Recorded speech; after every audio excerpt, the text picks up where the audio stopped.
Hello students, आज के session में हम बात करेंगे मैनेजमेंट के इम्पोर्टेंस के बारे में कि मैनेजमेंट जो है उसका क्या इंपॉर्टेंस है हमारे बिजनेस के लिए, ऑर्गेनाइजेशन के लिए, उसके बारे में आज हम समझेंगे। वैसे तो हम सभी जानते हैं कि मैनेजमेंट जो है एक यूनिवर्सल एक्टिविटी है, यानी कि वो सभी के लिए है, चाहे वो एक इंडिविजुअल पर्सन की बात करें या फिर एक ऑर्गेनाइजेशन की बात करें, सभी के लिए वो एप्लीकेबल है। अगर जो उसका यूज करेगा उसके लिए उसका बेनिफिट मिलेगा। लेकिन यहाँ हम बात करें ऑर्गेनाइजेशन की, यानी हमारे बिजनेस के लिए, तो उसमें क्या होता है, ये एक इंटीग्रल पार्ट है।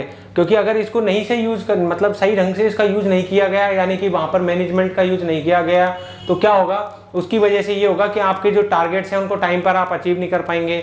यानी ऑर्गेनाइजेशन की बात कर रहा हूं मैं कि ऑर्गेनाइजेशन जो है वो अपने टारगेट्स को, गोल्स को अचीव नहीं कर पाएगा और वहां पर कोई भी जो काम है वो सिस्टमेटिक तरीके से नहीं हो पाएगा। लोगों को पता ही नहीं होगा कि क्या काम करना है, कैसे करना है, कितने टाइम में करना है। ठीक है, तो इसलिए इसकी बहुत ज़्यादा ज़रूरत होती है। तो आज हम इसके स्पेशल जो इम्पोर्टेंट जो मेन टॉपिक है, कुछ रीजंस है कि भाई इस वजह से ये कुछ ज़्यादा इंपॉर्टेंस है। ये जो रीजन है, यानी कुछ पॉइंट्स मैंने यहाँ पर लिखे हैं, आपके एनसीईआरटी बुक में भी यही है, तो इनके कुछ कारण है, यानी कुछ रीजन है। जैसे वैसे तो इम्पोर्टेंस काफ़ी है, लेकिन क्या है कि ये कुछ विशेष रीजन है जिसकी वजह से ये ज्यादा इंपॉर्टेंट है। तो उनके बारे में आज हम अच्छे से समझेंगे। आपके बोर्ड में इसके बारे में कई बार क्वेश्चन पूछा जा चुका है, इसको बहुत अच्छे से समझ लेना। अगर आपने इसको अच्छे से समझ लिया तो आराम से इस पे आप आराम से लिख पाएंगे। ठीक है बच्चों, तो इसको स्टार्ट करते हैं। देखो यहाँ पे सबसे फर्स्ट है इंक्रीज एफिशिएंसी, यानी कि मैनेजमेंट जो है आपके ऑर्गेनाइजेशन की एफिशिएंसी को इंक्रीज करता है। अब आप सोचोगे सर एफिशिएंसी इंक्रीज कैसे होगी? एफिशिएंसी इंक्रीज कैसे होगी? आपकी जो कॉस्ट है उसको रिड्यूस करता है, यानी कि ये जो मैनेजमेंट जो है आपकी हेल्प कैसे करेगा, आपकी जो कॉस्ट है उसको रिड्यूस करेगा और इंक्रीज प्रोडक्टिविटी।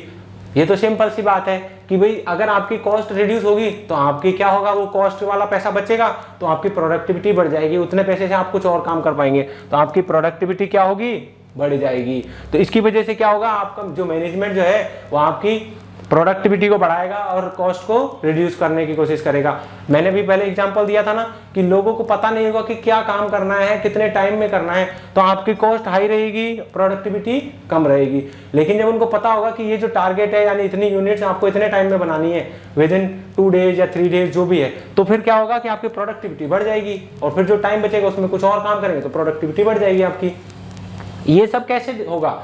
आप जो पहले से प्लानिंग कर रहे थे उन प्लानिंग्स को और भी ज्यादा बेटर करना पड़ेगा। Planning, organising, staffing, directing, controlling, ये सारी चीजों को और ज्यादा बेटर करना पड़ेगा। क्योंकि पिछले बार जो किया जा रहा था मैनेजमेंट, उसको आप मतलब नॉर्मल तरीके से कर रहे थे, लेकिन अब जो मैनेजमेंट का जो मेन काम है वही इनको और भी ज्यादा बेटर बनाना है। यानी अभी जो प्लानिंग से आपको जो मतलब कि आपको अभी प्लानिंग करने से मान लो 100 यूनिट या 1000 यूनिट आपकी बन रही है, लेकिन आपने देखा कि यार कुछ तो कमी है, भाई कुछ तो कमी है, तभी तो आपकी 1000 यूनिट तैयार हो रही है। इतने टाइम में एक दूसरा आपका कॉम्पिटिटर है वो 5000 यूनिट प्रोड्यूस कर रहा है, तो कुछ तो कारण होगा। तो आपने अपने मैनेजमेंट को बोला कि भाई इसको बढ़ाओ, कैसे भी करके कुछ करो। तो उन्होंने फिर थोड़ा सा इधर आपके इसमें प्लानिंग को थोड़ा सा चेंज किया, फिर उसके बाद में प्लानिंग, ऑर्गेनाइजिंग वगैरह सारे उनका यूज टूल्स का अच्छे से किया, तो उसकी वजह से आपकी क्या हुआ, आपकी कॉस्ट रिड्यूस होने लग गई थोड़ी थोड़ी, और फिर उसके बाद प्रोडक्टिविटी बढ़ गई। तो आपकी 1000 से मान लो कि 2000 पे पहुंच गई।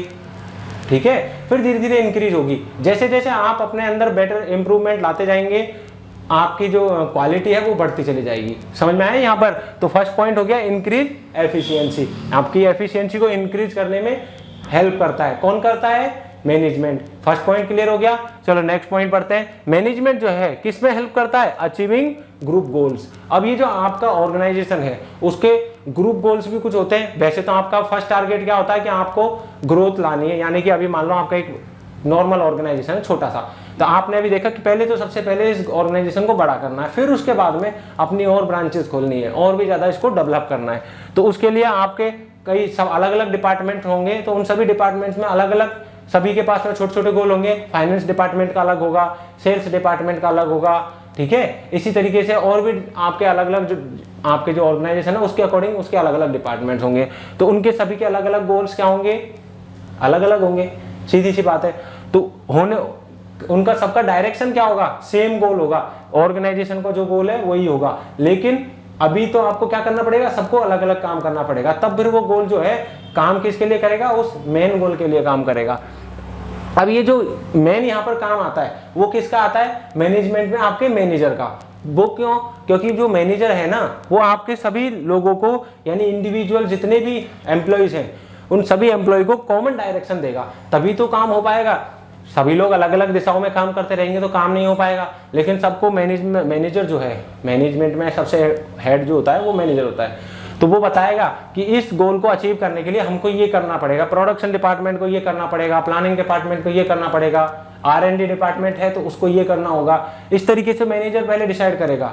सेल्स वाली टीम अलग काम करेगी, मार्केटिंग वाली अलग काम करेगी, तो वो सारा डिसाइड होगा। तो ये सारे लोगों को काम जो बताएगा ना मैनेजर, वो क्या है? कॉमन डायरेक्शन बताना। तो ये किस में हेल्प हो गई आपकी? सेकंड है ग्रुप गोल्स को अचीव करने में। तो मैनेजमेंट का 2 गोल पता लग गया आपको, 2 इंपॉर्टेंस पता लग गया। अब नेक्स्ट बात करते हैं क्रिएट से डायनेमिक ऑर्गेनाइजेशन। डायनेमिक का मतलब तो आप जानते ही हो क्या होता है, सोचो। हाँ, आपने पिछली वीडियो में देखा होगा ना, डायनेमिक मतलब चेंज होने वाला, ठीक है। तो ऑर्गेनाइजेशन के लिए ये क्या बोल रहा है कि क्रिएटेड डायनामिक ऑर्गेनाइजेशन। आपकी ऑर्गेनाइजेशन जो है वो थोड़ी थोड़ी चेंज भी कर सकती है, जैसे जरूरत पड़ेगी वैसे की वैसे। जैसे कि हम क्या करते हैं, सर्दी आती है तो ऊनी कपड़े पहनने लग जाते हैं, पहनते कि नहीं पहनते, और फिर जैसे ही गर्मी आती है तो फिर गर्मी वाले कपड़े पहनने लग जाते हैं, पहनते या नहीं पहनते, ढीले कपड़े पहनते हैं। तो वही बिल्कुल अडेप्टेबिलिटी है। ऐसा तो नहीं है कि आप गर्मियों में भी ऊनी कपड़े पहन के बैठ जाओगे, ऐसा तो नहीं है ना, बस बिल्कुल वही है। तो आपका ऑर्गेनाइजेशन को जब लगता है कि भाई इसमें कुछ चेंज करना चाहिए, हमारी इस प्लानिंग में ये चेंज करना चाहिए, हमारी इस टेक्नोलॉजी को थोड़ा अपग्रेड करना चाहिए, यानी कि कुछ ना कुछ अडेप्ट करना है, कुछ नया करना है, तो उसके लिए ये क्या करेगा? आपको हेल्प करेगा मैनेजमेंट। ये क्या करेगा? Help to adapt changes. आपका वैसे भी क्या होता है ऑर्गेनाइजेशन के अंदर, जब कुछ नया चेंज आएगा ना तो क्या सभी एम्प्लॉय तैयार हो जाएंगे कि भाई कोई नई टेक्नोलॉजी आ गई, नई मशीन आ गई तो उससे काम करना है, ठीक है। तो सभी लोग पहले तो डर जाएंगे कि काम कैसे करना होगा, क्या होगा, ठीक है। तो ये सारी हेल्प जो है ना कौन करता है? मैनेजमेंट करता है, कि सभी को बताएगा कि भाई देखो इसको चलाना बहुत बड़ा काम नहीं है, बहुत ईजी काम है, आप इसको ये तरीके से सीख जाओ, आप इसको इस तरीके से ऑपरेट करेंगे तो ये काम हो जाएगा आराम से। पहले आप जो हाथों से जो चीज़ बना रहे थे अपने हैंड्स का यूज करके, तो अब आप इस मशीन के थ्रू, पहले आप 100 यूनिट बना रहे थे पूरे दिन भर में, लेकिन अब इस मशीन से सिर्फ 1 घंटे में आप 100 यूनिट बना लोगे।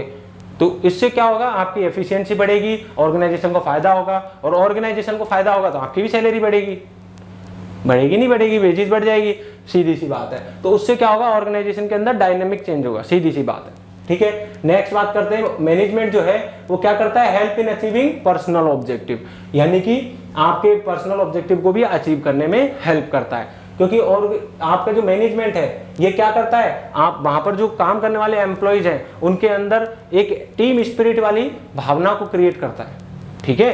तो टीम स्पिरिट अगर रहेगी तो सभी लोग मिलकर काम करेंगे, और जो भी गोल उनको मिलेगा, यानी ऑर्गेनाइजेशन वाला जो गोल है उसको फुल एनर्जी लगा देंगे, पूरी जो ग्रुप है ना वो सभी मिलके एक ही काम करने में पूरी ताकत लगा देंगे। जैसे हम क्रिकेट खेलते हैं तो क्या होता है? पूरी टीम एक ही तरफ रहती है, एक टीम फील्डिंग करने के लिए रहती है, तो सारी टीम मिलकर काम करती है ना, अपने सभी प्लेयर काम करते हैं, ठीक है। तो इसी तरीके से यहाँ पर जब मैनेजमेंट की बात करें तो सभी के अंदर टीम स्पिरिट रहेगी, तो वो लोग क्या है, एक दूसरे का कोऑपरेशन अच्छे से करेंगे।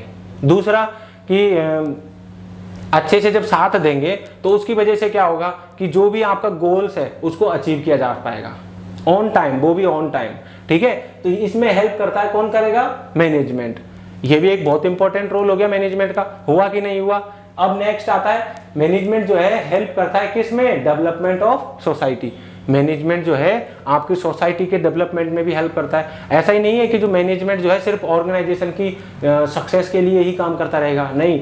अगर एक ऑर्गेनाइजेशन जो है वो कोई मान लो कि 10,000 यूनिट प्रोड्यूस कर रही है, तो वो अपने 10,000 यूनिट प्रोड्यूस कर रही है तो उसके पास में मान लो कि 10 वर्कर्स काम कर रहे हैं।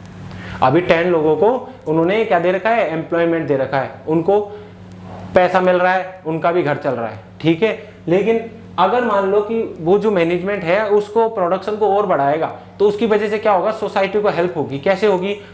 पहली बात तो एम्प्लॉयमेंट ज़्यादा क्रिएट होगा।